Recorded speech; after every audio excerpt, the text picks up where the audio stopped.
හරි නංගි මල්ලි අද අපි ඩිස්කස් කරන්න යන්නේ 2024 භෞතික විද්‍යා ප්‍රශ්න පත්‍රයේ ෆිසික්ස් පේපර් එකේ MCQ පේපර් එකට ආපු 32 වෙනි MCQ එක තමයි අද ඩිස්කස් කරන්න යන්නේ. ඉලෙක්ට්‍රොනික වලට අදාළ MCQ එකක් තියෙන්නේ. අපි බලමු කොහොමද ඒක ඩිස්කස් වෙන්නේ කියලා. මම මේ ගාන බෝඩ් එකේ වෙනම හදගත්තා. මේ ගානේ කියන නංගි මල්ලි අපිට මේ දීලා තියෙන පරිපතේ මෙන්න මේ පරිපත කොටස ट्रांसिस्टर ක්‍රියාකාරී විදිහේ ක්‍රියාත්මක වෙනවා කියලා අපිට ගානේ කියනවා. ඉතින් අත්‍යයක් විදිහට අපිට මේ ट्रांसिस्टर එක ක්‍රියාකාරී කලාපයේ ක්‍රියාත්මක වෙනවා කියලා අපිට ගානේ කියනවා. ඊට අමතරව අපිට මේ ट्रांसिस्टर එකේ පෙරනැඹුරු වෝල්ටේජය, ඒ කියන්නේ VBE වෝල්ටේජය. ඒ වෝල්ටේජය අපිට වෝල්ට් 0.6ක් කියලා ගානේ දත්තයක් විදිහට ගන්න කියලා කියනවා. දත්තයක් විදිහට ගන්න කියලා කියනවා. ඊට පස්සේ අපෙන් ගානේ අහන්නේ සංග්‍රාහකයේ සහ විමෝචකයේ අතර වෝල්ටේජය. සංග්‍රාහකයේ සහ විමෝචකයේ අතර වෝල්ටේජය අවසාන පිළිතුරු විදිහට අපෙන් අහනවා. අවසාන උත්තරේ විදිහට අපෙන් අහනවා. ඒක හොයන්න කලින් ඔය දෙයක් වින්නේ තත්ත්වය වල දැනගන්න වෙනවා. තියල වලට මේක ඉගෙනගෙන තියෙනවා නම් වලේ මුලින්ම දැන් මේ ට්‍රාන්සිස්ටර් එක නැඹුරුම් කරලා තියෙන විදිහ අනුව දැන් මේ පරිපථයක් බැලුවාම අපිට හිතා ගන්න පුළුවන්. මෙතන ප්‍රතිරෝධ දෙකක් සම්බන්ධ කරලා තියෙනවා. මෙතන තාපතිරෝධ දෙකක් සම්බන්ධ කරලා තියෙනවා. මේ පරිපථය නැඹුරුම් කරලා තියෙන්නේ, ඒ කියන්නේ මේ ට්‍රාන්සිස්ටර් නැඹුරුම් කරලා තියෙන්නේ විභව බෙදුම් නැඹුරුම් ක්‍රමයටනේ. නම් මේ පරිපථය බැලුවාම අපිට කියන්න පුළුවන්. ප්‍රතිරෝධ දෙකක් විභව බෙදලා යන විදිහට මේ නැඹුරුම් කරලා තියෙනවා. නැඹුරුම් ක්‍රම හතරක් තියෙනවා සාමාන්‍ය ට්‍රාන්සිස්ටර් එක නැඹුරුම් කරන. එකක් තමයි සාමාන්‍යයෙන් ස්වයං නැඹුරුම් ක්‍රමය. ස්වයං නැඹුරුම් ක්‍රමය. අනිත් එක තමයි විභව බෙදුම් මේ ආකාරයේ විභව බෙදුම් නැඹුරුම් ක්‍රමය. අනිත් එක තමයි පොදු පාදම ප්‍රතිරෝධක ක්‍රමය කියලා. එහෙම නැත්නම් අපිට ඒක ස්ථිර නැඹුරුම් ක්‍රමය කියලා අපි කියනවා. අනිත් එක තමයි විමෝචක නැඹුරුම් ක්‍රමය. ඔන්න ඔය නැඹුරුම් ක්‍රම ආකාර හතරකින් මේ ට්‍රාන්සිස්ටර් සාමාන්‍ය නැඹුරුම් කරලා සම්බන්ධ කරන්නේ. එතකොට දැන් මේ අවස්ථාවේ හිටින්න මේ ට්‍රාන්සිස්ටර් එක නැඹුරු කරලා තියෙන්නේ විභව බෙදුම් නැඹුරුම් ක්‍රමයට. අපිට මේ පරිපථ දිහා බලපුවාම අපිට කියන්න පුළුවන්. මුලින්ම මේ විභව බෙදුම් නැඹුරුම් ක්‍රමයේදී මුලින්ම ඔයාලා ධාරාවන් ගැලීම සම්බන්ධව වල දැනගෙන ඉන්න වෙනවා. අපි සාමාන්‍ය මේ පාදමග්ගේ අර ගමන් කරන ධාරාව IB කියලා නම් කරන්නේ. මේ උඩින් එන සංග්‍රාහක ධාරාව IC කියලා අපි නම් කරන්නේ. මෙතන මේ පල්ලට ගමන් කරන ධාරාව IE කියලා නම් කරන්නේ. IE ඒ කියන්නේ විමෝචක ධාරාව. මෙතන පල්ලට ගමන් කරන විමෝචක ධාරාව. මෙතන උඩින් එන සංග්‍රාහක ධාරාව. මෙතන මේ දිශාවට ගමන් කරන පාදම ධාරාව. ඔන්නෝ තමයි නංගි මල්ලි. ඕකේ ධාරා ටික නම් කරන්නේ. ඊට පස්සේ ඔයාලා මේකේ මේ ගාන හදන්න ගලින් මෙන්න මේ தත්ත්වය ඔයාලා දැනගන්න වෙනවා. සාමාන්‍යයෙන් අපි මේ විභව බෙදුම් නැඹුරුම් ක්‍රමය හෝ වේවා මොකක් හරි මේ කියන්නේ මොන නැඹුරුම් ක්‍රමය වුණත් මෙන්න මේ தත්ත්වය ඔයාලා දන්නවා. පාදම ධාරාව ධන. ඒ කියන්නේ මෙහෙන් එන ධාරාවයි පාදම ධාරාව. උඩින් එන සංග්‍රාහක ධාරාව. ඔය දෙන්නගේ එකතුව මෙහෙම ධාරාව වෙනවා. මේ දිශාවෙන් මෙහෙම ඇවිල්ලා මේ දෙන්නගේ එකතුව පල්ලට ගමන් කරන I ධාරාවට සමානයි කියලා ඔයාලා දන්නවා. IE ධාරාවට ඔයාලා සමානයි කියලා දන්නවා. ඒකට අපිට ඒක ලියන්න පුළුවන්. මෙහෙන් එන පාදම ධාරාව ධන, මෙහෙන් එන සංග්‍රාහක ධාරාව ඔය දෙන්නගේ එකතුව මෙතන පල්ලට ගමන් කරන IE ඒවත් විමෝචක ධාරාවට සමානයි කියලා ඔයාලා දන්නවා. ඔන්නෝම සම්බන්ධතාවය ඔයාලා තියරි වලට ඉගෙනගෙන තියෙනවා නම් වගේ. දැන් මේකෙදි පාදම ධාරාව සාමාන්‍යයෙන් මෙන්න මේ විභව බෙදුම් නැඹුරුම් ක්‍රමයේදී මම ඒක මෙහෙම ලියන්න. විභව බෙදුම් ක්‍රමයේදී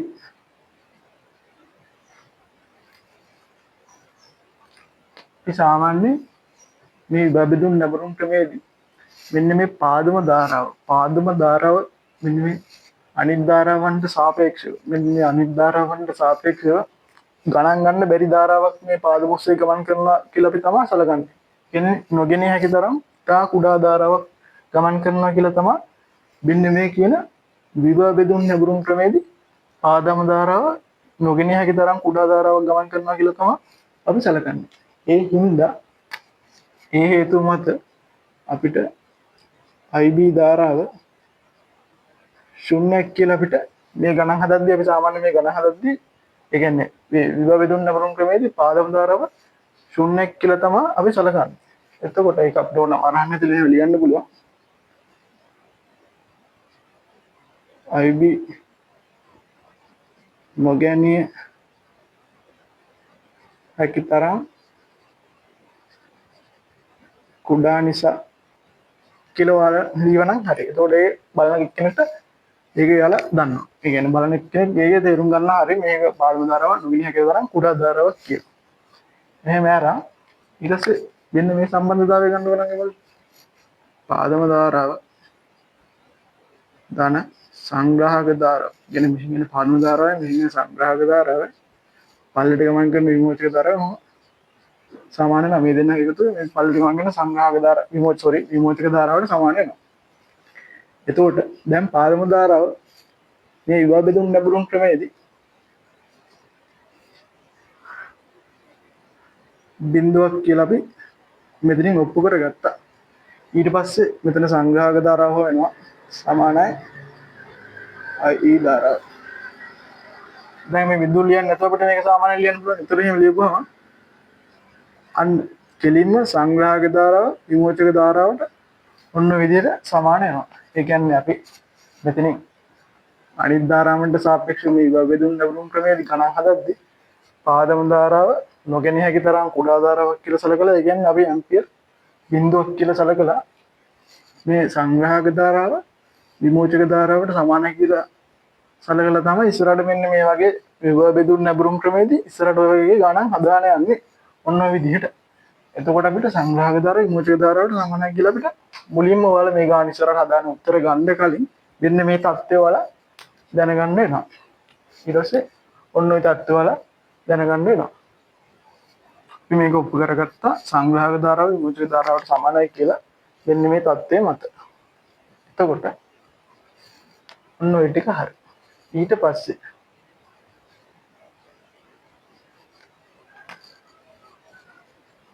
පස්සේ සංගේ මල්ලි අපිට මෙන්න මේ කියන මෙන්න මේ පොයින්ට් එකේ විභවය. ඒ කියන්නේ මම ඒක මේ ට්‍රාන්සිස්ටරේ පාදමග්ගයට සම්බන්ධ කරලා තියෙන දෙයක මම VB කියලා නම් කරන්න. VB කියලා නම් කරන්න. මේ පොයින්ට් එකේ විභවය කියලා කියන්නේ මෙන්න මේ ප්‍රතිරෝධකයේ හරහා විභවයනේ. කියන්නේ මේ ප්‍රතිරෝධකයේ මේ අග්‍රය සම්බන්ධලා තියෙන මෙන්න මේ තුන්මහන් ඒ කියන්නේ මෙන්න මේ ජංක්ෂන් එකට මෙන්න මේ ප්‍රතිරෝධකයේ අනිත් අග්‍රය සම්බන්ධලා තියෙනවා භූගතයට. ඒ කියන්නේ වෝල්ට් බිඳුව. අපිට මෙන්න මේ පාත්‍යයක සලකලා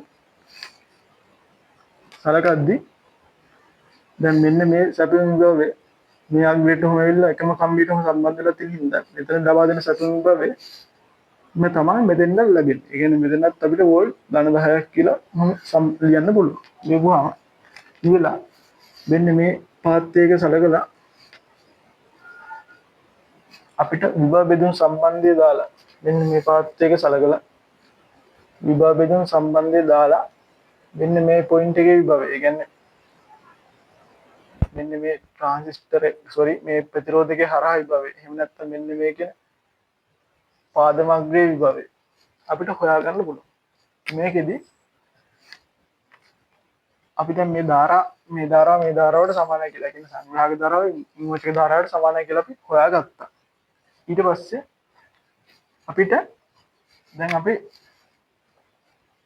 මෙන්න මේ පාත්‍යයක මම වෙනම ඔයාලට ඇඳලා පෙන්නනවා. ඔන්න ඔහොම තියෙනවා ඔයාලා උඩින් ධන 10ක වෝල්ටේජ් සැපෙමල් ලැබෙනවා. උඩින් ධන 10ක වෝල්ටේජ් සැපෙමල් ලැබෙනවා. ඊට පස්සේ මෙතන ප්‍රතිරෝධයක තියෙනවා 50 කිලෝ. මෙතන සංදිය තියෙනවා. ඊට පස්සේ මෙතන ආයෙ 50 කිලෝ ප්‍රතිරෝධකේ දින ඊට මෙතන භූගත කරලා තියෙන වෝල්ට් බිඳ. මෙතන මම මේ අග්‍රේ නම් කරන්න VB කියලා නම් කරා. හේතුව තමයි ට්‍රාන්සිස්ටර් එකේ පාදමග්‍රේ මෙන්න මේ සංදියට ඇවිල්ලා සම්බන්ධ වෙලා තියෙන හින්දා. ඊට පස්සේ දැන් මෙතන ප්‍රතිරෝධක දෙක මේක ශ්‍රේණිගත පරිපථයක්. ශ්‍රේණිපත පරිපථ කොටස. මෙතන ප්‍රතිරෝධක දෙක සමානයි. දැන් අපිට මෙන්න මේ පාදමග්‍රේ විභවය හොයාගත්තොත් පාදමග්‍රේ විභවය හොයාගන්න පුළුවන් මෙන්න මේ විභව බෙදුම් සම්බන්ධතාවය මෙතෙන්ට දාලා. විභව බෙදුම් සම්බන්ධතාවය දාලා. ඔයාලා ඒ සම්බන්ධතාවය ඔයාලා සමීකරණය ඔයාලා ඉගෙනගෙන තියෙනවා. දැන් මේ බේස් එකේ විභවය කියන්නේ මෙන්න මේ පාදමයට සම්බන්ධ වෙන මේ අග්‍රේ විභවය හොයන්නේ මෙන්න මේ ප්‍රතිරෝධකයේ ඔස්සේ අපිට අර සම්බන්ධතාවයට දාලා ගන්න පුළුවන්. ඒකෙදි අපිට මෙන්න එහෙම ලියන්න පුළුවන්. VB මේ කියන්නේ මේ ප්‍රතිරෝධකයේ හරහා විභවය සමාන නම් ඒ ප්‍රතිරෝධකයේ වටිනාකම අපි උඩින් දානවා. ඊට පස්සේ මේ දෙන්නම ශ්‍රේණිගත හින්දා මේ ප්‍රතිරෝධකයේ වටිනාකම වල එකතුව කිලෝ ඕම් ගුණ කිරීම මෙතෙන් ලබා දෙන සමස්ත සැපයුම් විභවයේ වෝල්ට් ධන 10යි. ඊට පස්සේ VB විභවය හොයාගන්න පුළුවන් අපිට සමානයි. මෙතන කිලෝ ඕම් කැපෙනවා. කිලෝ ඕම්ට කිලෝ ඕම් කපන්න පුළුවන්. ඊපස්සේ මෙතන 50යි. මෙතන 50යි. 50 මෙතන 100යි. මෙතන 50යි. ගිරීම 10යි. මෙතන බිඳුවකට මෙතන බිඳුව කැපෙනවා. මෙතන බිඳුව කැපෙනවා. VB සමානයි වෝල්ට් 5ක් කියලා අපිට එනවා. ඒ කියන්නේ මේ ප්‍රතිරෝධකයේ හරහා විභවය කියන්නේ මෙතන භූගත කරලා තියෙන්නේ. මේ පොයින්ට් එකේ විභවය කෙලිම වෝල්ට් 5ක් කියලා එනවා. ඒ වෝල්ට් 5ම තමයි වෙන්නේ මේ කියන ට්‍රාන්සිස්ටර් එකේ පාදමාග්‍රය ඇවිල්ලා මෙතන සම්බන්ධ වෙලා තියෙන ට්‍රාන්සිස්ටර් එකේ පාදමාග්‍රය වෝල්ට් එක තමයි වෝල්ට් 5ක් කියලා අපිට ගන්න පුළුවන්. දැන් නංගි මල්ලි ඔන්න ඔය ටික අපි හොයාගත්තා. ඊට පස්සේ මෙන්න මේ ට්‍රාන්සිස්ටර් එක මෙතන මම මෙතනින් ඇඳලා පෙන්නන්නම් ඒ ටික.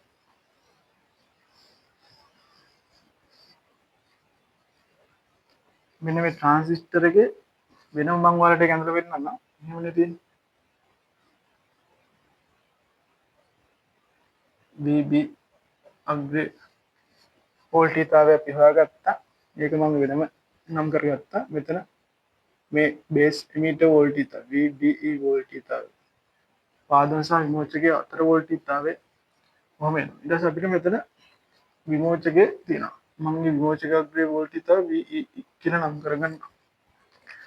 දැන් ඔයාලට පේනවා නේද අංගිමල්ලි මේ පාදම අග්‍රේ මේ ඇසුරෙන් දෙන්නේ මේ සම්බන්ධතාවය ඇසුරෙන් පාදම අග්‍රේ වෝල්ටීයතාවය වෝල්ට් 5ක් කියලා අපි හොයාගත්තා. එතකොට මේ වෝල්ටීයතාවය හොයාගත්තා. අපිට ගානේ දත්තයක් විදිහට මෙන්න මේ බේස් එමීටර් වෝල්ටීයතාවය VBE වෝල්ටීයතාවය 0.6ක් කියලා අපිට ගානේ දීලා තියෙනවා. 0.6ක් කියලා අපිට ගානේ දීලා තියෙනවා. එතකොට මේ සම්බන්ධතාවය මෙන්න මේ කොටස ඇසුරෙන් මෙන්න මේ සම්බන්ධතාවය ගොඩනගා ගන්න අපිට පුළුවන්. ඒ කියන්නේ VBE කියලා කියන්නේ සමාන වෙනවා VB ඍණ VE නේ VBE sorry VBE කියලා කියන්නේ VB ඍණ VE ඔය අන්තරේනේ බේස් එමීටර් වෝල්ටීයතාවය කියලා කියන්නේ. දැන් අපිට ගානේ බේස් එමීටර් වෝල්ටීයතාවය 0.6ක් කියලා අපිට ගානේ දීලා තියෙනවා. පාදමග්‍රේ වෝල්ටීයතාවය මෙන්න මේ ගණනය කිරීම ඔස්සේ වෝල්ට් 5ක් කියලා අපි හොයාගත්තා. ඒ ඇසුරෙන් මෙන්න මේ කියන ට්‍රාන්සිස්ටර් එකේ එමීටරේ මෙන්න මේ පොයින්ට් එකේ විභවය එමීටර් පොයින්ට් එකේ විභවය අපි හොයාගන්න පුළුවන්. මෙයා සමාන කිරීම මේ පැත්තට ගමු. VE ධන VE වෙනවා සමානයි. මෙතන 5 ඔහොම තියෙනවා. මේ 0.6 සමාන කිරීම මේ පැත්තට යද්දි ඍණ 0.6යි කියලා එනවා. උත්තරේ වෝල්ටීයතාවය ඒ හින්දා මීටර එකේ වෝල්ටීයතාවය අපිට ගන්න පුළුවන් 10න් 4යි. ඊට මෙතන තව 4ක් ඉතුරුනවා. වෝල්ට් 4ක් කියලා අපිට මේ මීටර එකේ ඒ කියන්නේ මෙන්න මේ පොයින්ට් එකේ විභවය VE වෝල්ට් 4.4යි කියලා අපි හොයාගත්තා. ඊට පස්සේ තාමත් අපිට කෙලින්ම මේ සංග්‍රාහක සහ විමෝචකයේ අතර වෝල්ටීයතාවය අපෙන් ගානේ අන්තිමෙන් අහන උත්තරේට අපිට යන්න බෑ නම් කිව්වද මොකද දන්නවද? මෙතනින් එන සංග්‍රාහක ධාරාවයි විමෝචක ධාරාව අපි දන්නේ නැහැ. ওই ධාරා දෙකම සමානයි කියලා මෙතන අපි ඔප්පු කරගත්තා. ওই ධාරා දෙක දන්නේ නැහැ. මෙතන විභවයයි මෙතන ප්‍රතිරෝධියගේ මෙතන ප්‍රතිරෝධියගේ අපි දන්නවා. දැන් අපි මේ ඔස්සේ මෙතන විභවය හොයාගත්තා. මෙතන ප්‍රතිරෝධය දන්නවා, මෙතන ප්‍රතිරෝධය දන්නවා, මෙතන විභවය දන්නවා, මෙතන විභවය දන්නවා, මෙතන විභවය දන්නවා. ඔය ටික විතරනේ අපි දන්නේ. මේ අතර විභවය හොයන්න විදිහක් නැහැ. ඒ හින්දා අපි ඊට පස්සේ මෙන්න මේ ප්‍රතිරෝධියකේ පොඩ්ඩක් වෙනම මම ඔයාලට ඇඳලා පෙන්නන්නම්. මෙන්න මේ ප්‍රතිරෝධය මෙන්න මේ කොටස විතරක් බලනවා වෙනම ඇඳලා පෙන්නන්නම්. ඒකෙදි මෙතන විමෝචකයේ තියෙනවා. මෙතන භූගත කරලා තියෙනවා. මෙතන වෝල්ට් 0.2 කිලෝ ඕම් ප්‍රතිරෝධී වටනාගම තියෙනවා. මෙතන විමෝචකයේ තියෙනවා. ඔන්නවනේ. මෙන්න මේ විමෝචක අග්‍රේ තුලින් ගමන් කරන ධාරාව මම ඒක විමෝචක ධාරාව IE කියලා නම් කරනවා. දැන් නංගි අපිට නංගි මල්ලි විමෝචකයේ වෝල්ටීයතාවය 4.4යි කියලා අපිට මේ ගණනය කිරීම ඔස්සේ මෙතන විභවය හොයාගත්ත මේ මෙන්න මේ පොයින්ට් එකේ විභවය. මෙන්න මේ පොයින්ට් එකේ විභවය. මෙතන මේ ප්‍රතිරෝධකයේ මෙතන භූගතයට සම්බන්ධ කරලා තියෙනවා. ඒකට මේ ප්‍රතිරෝධකයට ඕම් නියමය දාලා මෙතන ප්‍රතිරෝධයයක් ගන්නවා, මෙතන ඇති විභව බැස්මක් ගන්නවා. මෙතනින් ගමන් කරන ධාරාව, ඒ කියන්නේ විමෝචක ධාරාව අපිට හොයාගන්න පුළුවන් V = IR දාලා. අපි බලමු ඒක කොහොමද කරන්නේ කියලා. V = IR දානවා. එතකොට මෙතන මේ දෝෂාවශ්‍ය මේ පාලනයෙන් ගමන් කරන ධාරාව එහෙනම් මෙතන විභවය වැඩි VE ඍණ මෙතන භූගත කරලා තියෙන එතන විභව බැස්ම සමානයි මේ ප්‍රතිරෝධකයේ හරහා ගමන් කරන ධාරාව විමෝචක ධාරාව ගුණ කිරීම. මෙන්න මේ ප්‍රතිරෝධකය අපි සාමාන්‍ය ওই ප්‍රතිරෝධකේ නම් කරන්නේ සංකේත වලින් නම් කරද්දී සාමාන්‍යයෙන් අපි ඒක විමෝචකයේ ප්‍රතිරෝධය කියලා නම් කරන්නේ. එහෙනම් එතන ප්‍රතිරෝධකයේ හින්දා ඒ ප්‍රතිරෝධකයේ රෝමනීය දාන හින්දා RE කියලා එතන මම ප්‍රතිරෝධකයේ සංකේතමත් කරන්න ඕන විදිහ. ඊට පස්සේ මේවට දත්ත මේ දීලා තියෙන දත්ත ආවේශ කරලා අපිට මෙතනින් ගමන් කරන විමෝචක ධාරාව අපිට හොයාගන්න පුළුවන්. VE විභවයේ 4.4යි සමානයි මෙතන බිඳුව ඉවත් වෙන හත් එකයි. මෙතනින් ගමන් කරන IE ධාරාව තමයි අපි හොයන්නේ විමෝචක ධාරාව. RE ප්‍රතිරෝධකයේ දෙක ගුණ කිරීම 10/3 කිලෝ ඕම් නේ තියෙන්නේ. ඔහොම ලියලා අපිට IE ධාරාව හොයාගන්න පුළුවන්. මෙයා සමාන කිරීමේ මේ පැත්තට යද්දි 4.4 විදිහම දෙක ගුණ කිරීම 10/3 IE සමානයි දෙකෙන් බෙදුනහම 2.2යි බෙදීමෙන් උඩට යනවා මෙන්න මේ 10/3 කියන එක. ඒකට 10 ඍණ 3 ඇම්පියර කියලා එනවා. විමෝචක ධාරාව 2.2යි 10 ඍණ 3 වෙනුවට අපිට මිලි ඇම්පියර කියලා අපිට ආදේශ කරගන්න පුළුවන්. මිලි ඇම්පියර කියලා ආදේශ කරගන්න පුළුවන්. දැන් මෙතනින් යන විමෝචක ධාරාව අපි මෙච්චරක් කියලා හොයාගත්තා. දැන් මෙන්න මේ සම්බන්ධතාවය මෙන්න මේ මුලින්ම ගන්න හදද්දී අපි විමෝචක ධාරාව මෙතනින් පළලට ගමන් කරන විමෝචක ධාරාව සංග්‍රහක ධාරාවට සමානයි කියලා හොයාගත්තා. ඒ හින්දා සංග්‍රහක ධාරාවෙත් වටිනාකම මිලි ඇම්පියර 2.2යි කියලා අපිට ඉස්සරහට ගන්න හදාන යද්දී අපිට ගන්න පුළුවන්. ඒකෙදි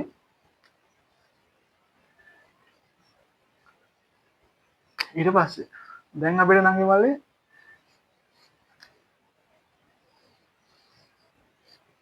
ඔන්න ඔය ටික හදාගත්තා.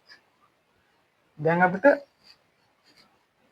අන්තිම ගාන අහන්නේ මෙන්න මේ සංග්‍රහකය සහ VCE වෝල්ටිතාවය කීයද කියලා. VCE වෝල්ටිතාවය හැදෙන්නේ සාමාන්‍ය මෙන්න මේ විදිහටනේ. VCE සමානයි VC ඍණ VE කියලානේ. ඒකෙදි VCE මේක අපිට හොයන්න ඕනේ. විමෝචක වෝල්ටිතාවය මෙන්න මේ වෝල්ටිතාවය මෙන්න මේ අසුරෙන් අපි 4.4 වෝල්ට් කියලා හොයාගත්තා. හැබැයි මෙන්න මේ සංග්‍රහකයේ වෝල්ටිතාවය අපිට හොයන්න නැතුව මෙන්න මේ අවසාන පිළිතුර හොයාගන්න අපිට බෑ. ඒ හින්දා මෙයා දන්නවා. හැබැයි මෙයා දන්නේ නැහැ. මේ උත්තරේ හොයාගන්න නම් මෙයාත් අනිවාර්යෙන් හොයාගෙන ඉන්න වෙනවා. ඒ කියන්නේ සංග්‍රහක වෝල්ටිතාවය. ඒ කියන්නේ මෙන්න මේ කියන පොයින්ට් එකේ වෝල්ටිතාවය. සංග්‍රහක විභවය. අපි බලමු දැන් කොහොමද සංග්‍රහක විභවය මොකක් හරි මේ තියෙන தත්ත්ව භාවිත කරලා සංග්‍රහක විභවය කොහොමද හොයාගන්නේ කියලා. සංග්‍රහක විභවය කොහොමද හොයාගන්නේ කියලා. දැන් හිතන්න ඕනන් ඒවලේ IE ධාරාව IC ධාරාවට සමානයි. එතකොට අපිට දැන් මේ සංග්‍රහක විභවය හොයන්න තියෙන එකම පදයක් තමයි වෙන්න මේ කොටසට ඕම් නිමේ දාන එක. ඒ කියන්නේ මම ඒ ටික වෙන්නේ මේ කොටස විතරක් බලලා වෙනම ඇඳලා පෙන්නන්න. මෙන්න මේ කොටස විතරක් බලන්න මම ඇඳලා පෙන්නන්න. මෙතන ප්‍රතිරෝධකයේ දෙන මෙන්න මෙතන සංග්‍රහකයේ විභවය මෙතන ලබා දෙන වෝල්ට් 10 ඒ කියන්නේ ඒක සාමාන්‍යයෙන් අපි VCC කියලා නම් කරන්නේ. මෙතනින් ඒ සංග්‍රහක අග්‍රය හරහා ගමන් කරන ධාරාව IC ධාරාව කියලා නම් කරන්න පුළුවන්. එතන සංග්‍රහකයට සම්බන්ධ කරලා තියෙන ප්‍රතිරෝධකය 1 කිලෝ ඕම් කියලා අපිට නම් කරන්න පුළුවන් මේ දීලා තියෙන දත්ත අනුව. එතකොට දැන් මේකෙදි සංග්‍රහක ධාරාව IE ධාරාවට සමානයි නෙමෙයි. සංග්‍රහක ධාරාව IE ධාරාවට සමානයි. IE වලට අපි අගයක් ගත්තා 2.2 මිලි ඇම්පියර කියලා.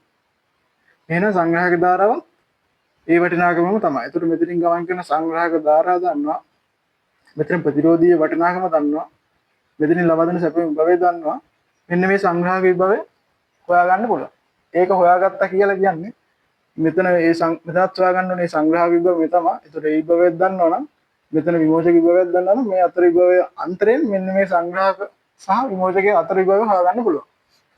එහෙනම් මෙන්න මෙයාට අපි ඕම් නිමේ දාලා මෙතන සංග්‍රහ විභවය හොයාගමු. මෙතන VCC ඍණ VC සමානයි. ඉතින් ගමන් කරන ධාරාව IC ධාරාව මෙතන ප්‍රතිරෝධය සාමාන්‍යයෙන් නම් කරන්නේ RC කියලා. RC ඊටම නම් කරන්න පුළුවන්. VCC 10යි ඍණ VC මෙතන විභවය සමානයි IC ධාරාව IE ධාරාවට සමානයි කියලා කිව්වා. එතකොට IE ධාරාව 2.2 මිලි ඇම්පියර් IC වෙනුවට ආදේශ කරන්න පුළුවන්. sorry IC E ධාරාව IC ධාරාවට සමාන හින්දා IC වෙනුවට 2.2 මිලි ඇම්පියර් කියලා ආදේශ කරලා අපිට උත්තරේ ගන්න පුළුවන්. RC වලට වටිනාකම 1 කිලෝ ඕම් ප්‍රතිරෝධය අපිට ගානේ දීලා තියෙනවා තත්ත්වයක් විදිහට. එතකොට මෙතන 10 ඍණ VC සමානයි 10 ඍණ 3 මිලි කියන්නේ 10 ඍණ 3 නම් ඒක මිලි වලට 10 ධන 3 කිලෝ කියන එක කැපෙනවා. ඒතර 2.2 ගුණ වුණාම එකෙන් 2.2ම තමයි. ඊට පස්සේ 10 මෙහෙම තියෙනවා 2.2 මේ පැත්තට ගන්නවා ඍණ VC මේ පැත්තට යනවා සමාන කිරීම මේ පැත්තට එනවා. ඍණ 2.2 සමානයි ධන VC වෙනවා. එතකොට VC වලට වටිනාකම 10න් දෙකක් ගියම 8යි. එතන මෙතන 9යි 9 දෙකක් අඩු වුණාම 7.8යි. 7.8යි වෝල්ට් කියලා එනවා. සංග්‍රහ විභවය 7.8යි වෝල්ට්. ඒතර ඒ විභවය දන්නවා. විමෝචක විභවයත් දන්නවා. එහෙනම් ඒ දෙන්නගේ අන්තරේ මෙන්න මේ සම්බන්ධතාවයට දාලා VCE විභවය හොයාගන්න පුළුවන්. සංග්‍රහක විභවය 7.8යි වෝල්ට් කියලා අපි දන්නවා. හොයාගත්ත මෙන්න මේ ගණනය කිරීම ඇසුරෙන්. විමෝචක විභවය 4.4යි වෝල්ට්. ඔය දෙන්නගේ අන්තරයෙන් මම මේක මෙතන ලියන්න VCE විභවය 8න් 4ක් වැඩි වුණාම 4යි 7න් 4ක් අඩු වුණාම 3යි කියලා එනවා. ඒතර අපිට අවසාන උත්තරේ මෙන්න මේ සංග්‍රාහකය සහ විමෝචකය. සංග්‍රාහකය සහ විමෝචකය අතර වෝල්ටීයතාවය වෝල්ට් 3.4යි කියලා අවසාන පිළිතුර එනවා. ඔන්න ඔය උත්තරේ තමයි අපිට මෙන්න මේ පාත් එක ඔස්සේ ගමන් කරලා කියන්නේ මෙන්න මේ විදිහට ගණන් හදලා අවසානයේ මෙන්න මේ උත්තරේ තමයි අපේ පිළිතුරු විදිහට බලාපොරොත්තු වෙන්න යාලා. ඒතර අපිට උත්තරේ ගන්න පුළුවන් නම් ඒ වල්ලි 3.4 අවසාන සංග්‍රාහක සහ විමෝචක අතර වෝල්ටීයතාවය ආන්සර් එක 2 කියලා ගන්න පුළුවන්. මෙන්න මෙතන මම උත්තර පහ ලියා ගත්තා. ඒතර අවසානයේ අපිට උත්තරේ ආන්සර් 2 කියලා අපිට ගන්න පුළුවන්.